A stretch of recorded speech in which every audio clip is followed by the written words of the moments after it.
Bonjour à tous et bienvenue dans ce nouveau thread paranormal.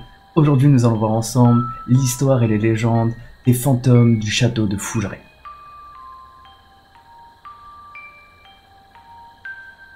C'est en août 2008 que la famille Geffroy va réaliser son rêve en achetant le château de Fougeray. Et peu de temps après, ils vont directement commencer les travaux de rénovation. Il ne va pas falloir longtemps avant que les premières choses étranges se passent. Ils vont se sentir observés à chaque fois qu'ils étaient seuls dans une pièce et se sentir suivis à de nombreuses reprises.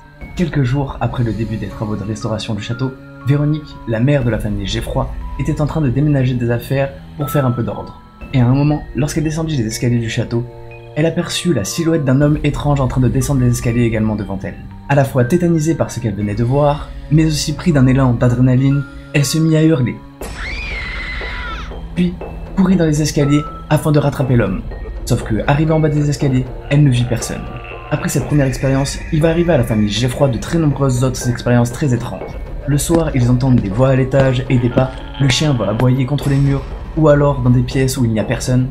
Il sera même retrouvé à de nombreuses reprises en train de se cacher comme s'il avait peur de quelque chose, mais ça ne s'arrête pas là. Certains invités diront également avoir ressenti des choses très étranges, et avoir senti des odeurs dans des pièces alors que la cuisine du château n'était même pas terminée. Mais ce qui va marquer le plus les propriétaires, c'est qu'ils verront à de très nombreuses reprises des ombres se baladant dans le parc du château avant de disparaître progressivement. Malgré tout ça, chacun d'entre eux va essayer personnellement de chercher une manière rationnelle d'expliquer chaque phénomène, mais ils ne trouvent aucune réponse. Et l'atmosphère devient de plus en plus étrange et de plus en plus pesante au château de Fougeray. Que ce soit les ouvriers ou les propriétaires du château, les phénomènes vont se multiplier, et beaucoup de leurs amis ne souhaitent même plus aller au château alors qu'il n'est même pas terminé. Malgré la peur, Véronique veut comprendre. Historienne de profession, elle décide donc de se lancer dans de nombreuses recherches afin de découvrir l'histoire et le passé du château de Fougeray. Elle va lire de nombreux bouquins afin de découvrir le nom de toutes les familles ayant habité dans le château de Fougeray ainsi que leurs histoires.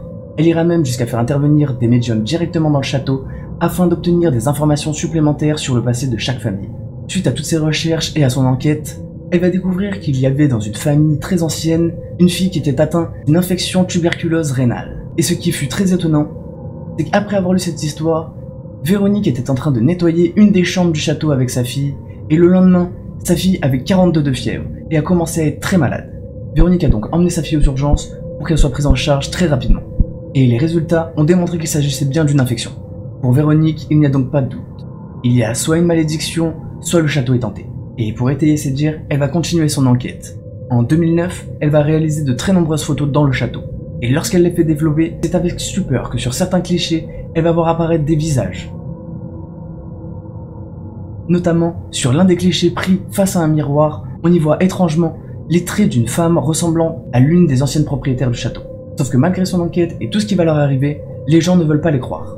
Véronique va alors prendre la décision de faire poser plusieurs micros dans la maison, dans le but d'obtenir des enregistrements permettant de prouver qu'il leur arrive des choses très étranges dans cette maison. Et elle a raison, car peu de temps après avoir posé des micros, les premiers résultats vont se faire entendre. On va entendre clairement une voix dire « T'es qui ?»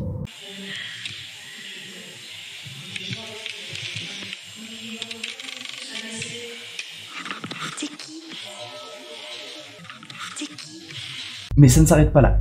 Les micros enregistreront également un coup de feu dans le château. Et pour finir, les propriétaires qui racontaient avoir entendu une mystérieuse comptine à de nombreuses reprises le soir lorsqu'ils étaient en train de dormir, vont réussir, grâce au micro, à la capter.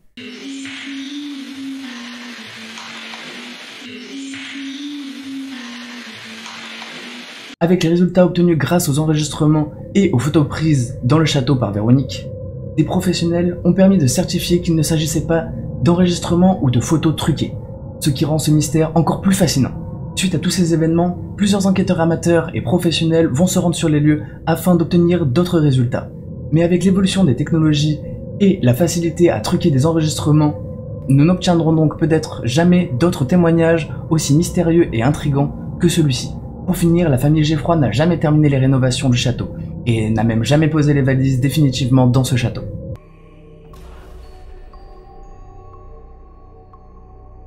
Situé aux portes du Mont-Saint-Michel se trouve le château de Cambourg. Cet étrange château serait le théâtre de phénomènes mystérieux depuis de nombreuses années. Cette légende aurait débuté au XVIIIe siècle, avec le témoignage de plusieurs personnes qui racontent avoir vu des apparitions mystérieuses dans le château. Le grand écrivain Chateaubriand y aurait vécu son enfance, et il raconte les différentes histoires de fantômes qui lui seraient arrivées dans son ouvrage Mémoires d'outre-tombe. Dans ce livre, il raconte que dans la tour du château, il y a une jambe de bois, et que l'on pouvait l'entendre régulièrement marcher cette jambe de bois, comme si elle se baladait dans la tour. Il y avait également le fantôme d'un étrange chat noir qui se baladait dans les escaliers de cette tour. Et quand il était jeune, il en avait très peur. Lui et sa sœur en avaient tellement peur qu'ils demandaient régulièrement à leur mère le soir de regarder sous le lit pour s'assurer qu'il n'y ait pas le fameux chat noir. La plupart des histoires que ces enfants vont vivre seront considérées comme des affabulations. Pourtant, au 19e siècle, lors de la restauration de ce château, les ouvriers vont faire une découverte macabre. Ils retrouveront complètement emmuré, exactement dans cette tour, une momie de chat. Il faut savoir qu'à une certaine époque, les chats noirs étaient emmurés dans les châteaux afin de conjurer des sorts. Mais certains rapportent que si le chat est tué d'une manière trop violente durant le rituel, il reviendrait hanter les lieux. Et pour le château de Cambourg, ce serait peut-être le cas. Mais la jambe de bois et le fantôme du chat ne seraient pas les seuls habitants mystérieux de Cambourg. On pourrait également rencontrer le spectre d'une jeune femme. Elle aurait vécu ici durant la Révolution française. Et le plus étrange, c'est qu'elle se manifesterait dans la chambre rouge. La chambre la plus proche de la tour où on pourrait entendre la jambe de bois et où a été retrouvé le chat emmuré. Il existe plusieurs témoignages de personnes ayant dormi dans cette fameuse chambre rouge et qui rapportent avoir vu ou entendu des phénomènes mystérieux. Certains d'entre eux rapportent avoir entendu des tapotements ou des voix, alors que d'autres iront même jusqu'à dire qu'ils ont vu des lumières au pied de leur lit, alors qu'ils se sont réveillés en plein milieu de la nuit. Pendant longtemps, beaucoup de personnes vont penser qu'il s'agit simplement de rumeurs. Beaucoup rapportent avoir eu des sensations très étranges lorsqu'ils se baladaient dans ce château, et notamment lorsqu'ils se trouvaient dans la fameuse chambre rouge. Toutefois, il n'existe que très peu d'enregistrements sur ce sujet, et la plupart ne sont pas considérés comme authentiques. Actuellement, il y aurait encore de nombreuses personnes qui prétendent avoir entendu ou vu quelque chose dans ce château. Mais avec les avancées technologiques, il est devenu beaucoup plus facile de truquer un enregistrement. Et il est donc difficile de savoir s'ils ne sont pas fake. Mais alors que ce soit le fantôme du chat, le fantôme de la jeune femme ou encore le bruit de la jambe de bois, le château de Cambourg continue d'intriguer et gardera sûrement ses secrets pendant très longtemps.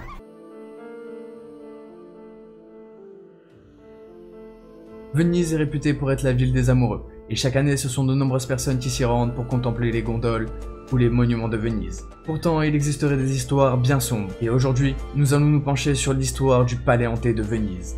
Le Canario est un palais extraordinaire qui aurait été construit à Venise au XVe siècle, sur le Grand Canal. Mais ce palais magnifique serait également maudit. Toutes les personnes qui en auraient fait l'acquisition et y auraient résidé auraient connu un destin tragique. Tout commence en 1970. C'est à ce moment-là que les gens vont réellement parler d'une tragédie au sein du palais. La première victime de cette malédiction aurait été un comte que l'on aurait retrouvé mort peu de temps après avoir acquis le palais. Il aurait été assassiné d'un violent coup de statuette derrière la tête. Ensuite, la malédiction continue en 1980 avec le manager du groupe de rock, les Who, qui va se suicider à l'intérieur du palais. Puis ce sera au tour d'un homme et sa sœur de subir cette terrible malédiction. La femme aurait été retrouvée morte nue dans une chambre et l'homme se serait suicidé quelques temps après avoir acquis le palais. La liste va s'allonger et continuer jusqu'en 1993, jusqu'au jour où le dernier propriétaire va faire la une des journaux. Raoul Gardini va subir cette malédiction. Il sera retrouvé mort, assassiné d'une balle de revolver. Au total, on pourra compter plus de 16 personnes qui seront mortes peu de temps après avoir acquis le palais. Et c'est à cause de ça que beaucoup prétendent qu'il y a une terrible malédiction qui toucherait tous ceux qui résideraient dans ce palais. Aujourd'hui, un nouveau propriétaire a fait l'acquisition de ce palais. Mais pour le moment, il n'y aurait toujours pas résidé. Il ne souhaiterait pas y résider. Et nous ne saurons donc peut-être jamais la vérité sur cette terrible malédiction. C'est déjà la fin de cet épisode, j'espère que ça vous aura plu. N'hésitez pas à me le dire dans les commentaires et si vous avez d'autres sujets comme ça que vous voulez que je traite dans mes prochaines vidéos. Si vous êtes intéressé par les mythes et légendes, vous pouvez aller voir mes autres épisodes. Vous pouvez liker, partager et vous abonner. Et on se retrouve dans une prochaine vidéo. C'était Kiko on Fire. Peace out.